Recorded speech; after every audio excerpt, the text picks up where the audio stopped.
సినీ నటి శ్రీమతి సంగీత గారి ప్రారంభించారు. ఐవీఎఫ్ చికిత్సలో 25% భారీ discount, free doctor consultation, free ultrasound scan. 49 అంటే సంతానం, 49 అంటే సంతోషం.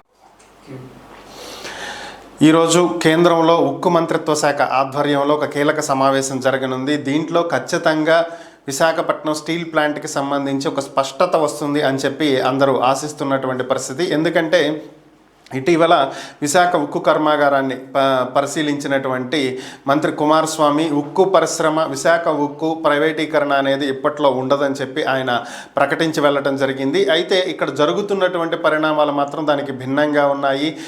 సీఎండీని ఆల్రెడీ సెలవుల్లో వెళ్ళిపోవాలని, రిటైర్ అయ్యే వరకు కూడా ఇంక రావద్దని చెప్పి ఆయన పంపించేశారు. అలాగే మరికొంతమంది ఉద్యోగులను వీఆర్ఎస్ మీద పంపించేటువంటి యోచనలో ఉన్నారని తెలుస్తుంది. ఇప్పటికే 19,000గా ఉన్నటువంటి ఉద్యోగులు ఈ ఏడాది మొదటిలకి 8,000 మందిగా అయినటువంటి పరిస్థితి.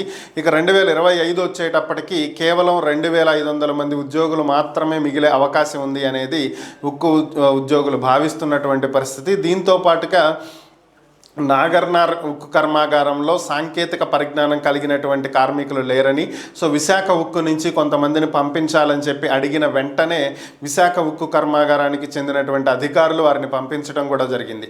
సో ఈ పరిణామాలన్నీ చూస్తుంటే ఉక్కు ఉద్యోగ సంఘాలు ఖచ్చితంగా ప్రైవేటీకరణ దిశగానే అడుగులు వేస్తున్నారని, అందుకే సీఎండీని తొలగించారని, కార్మికులను కూడా తగ్గిస్తూ వస్తున్నారని, ఇవన్నీ ప్రైవేటీకరణకు సంకేతాలని చెప్పి చెప్తున్నటువంటి పరిస్థితి. మరి దీని మీద ఈరోజు ఒక స్పష్టత వచ్చేటువంటి అవకాశం ఉంది.